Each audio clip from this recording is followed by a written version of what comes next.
Carnival Delirium is a big, awesome, very, very great party. It's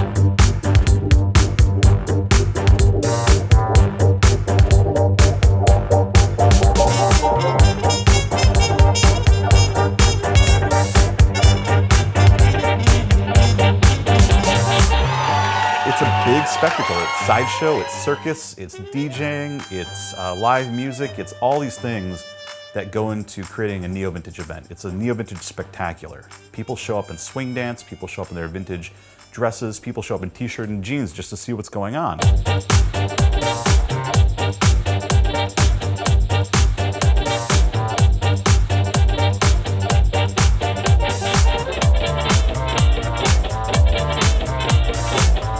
You're getting the fire breathing, the aerial acts, you're getting comedy, you're getting vaudeville. And then when I was big enough and strong enough and I was able to stab the dairymonger in the neck with an ice pick and avenge my father's death.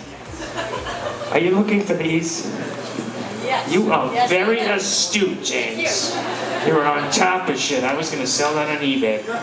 If you want to see a clown get, a dollar bill stapled to his back, not that you would want to see that, but you will. It's very much a larger event. It is a little more encompassing with much more live performance and live band versus the more electronic and electro swing focused nights that we have that are Rouge.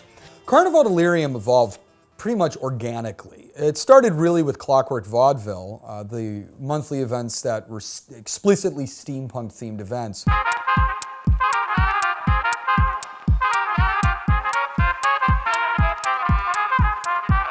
We would have live bands, we would have variety performances, and all of that, but we wouldn't have too many, just one or two per event. You took this thing that kind of exploded, which was steampunk, and then it kind of started to wane off, but people still loved the aesthetic, they still loved what was going on. We did it for 4 years, and every year it got bigger and better. We eventually stopped it because the Steampunk Chicago Collective kind of went their separate ways, and I really couldn't do it on my own. It's just far too large of a production.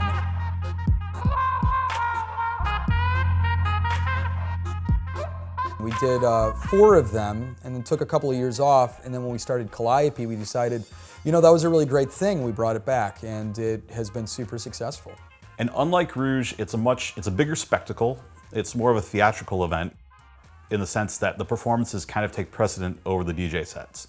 And we almost always have 1 or 2 live bands fill out the night. It's an event that I would be excited to attend if I wasn't involved with it. And for me, that's the goal of what we do with all of our events.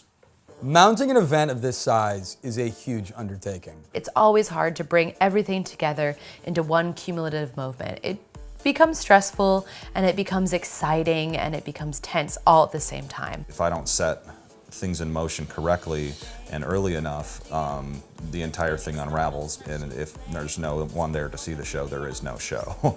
I love every challenge involved in it. Well, maybe not every challenge, but most of them. You have to go back and forth between bands and performers, make sure everyone's happy, you have to make sure the venue's happy, and whenever anything goes wrong, potentially there's a hiccup with the venue or a performer suddenly can't make it, you have to figure out what to do to solve that. I'm not going to deny it, it keeps me up at night sometimes, but when the show actually happens and you see that crowd and you know you pulled it off, there is just nothing like that.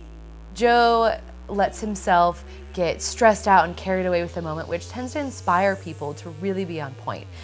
Bill is always the no, we got it handled, it's cool voice in the mix, and I appreciate the way that both of them work together as a team to really inspire other people. I feel like the annoying guy in the documentary. You are the annoying guy in the documentary.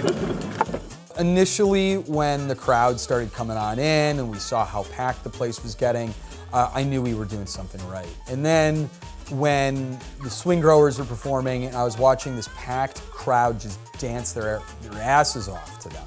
Being in marketing, no one ever knows, who you are. And so you're walking around this room, seeing all these people having a good time. And you're kind of like why they're there now celebrating and having fun, and it's nice to be hand in hand with them. There was a moment when in between performances I had gone to see how many of my friends had come and to go dance to the really amazing bands that were playing. And when the swing rowers were really just hitting it hard, I looked around and noticed that so many of my friends were in attendance, and so many people I didn't even know were in attendance, and that the venue was packed, and that everyone was beaming with huge smiles and not wanting to stop dancing.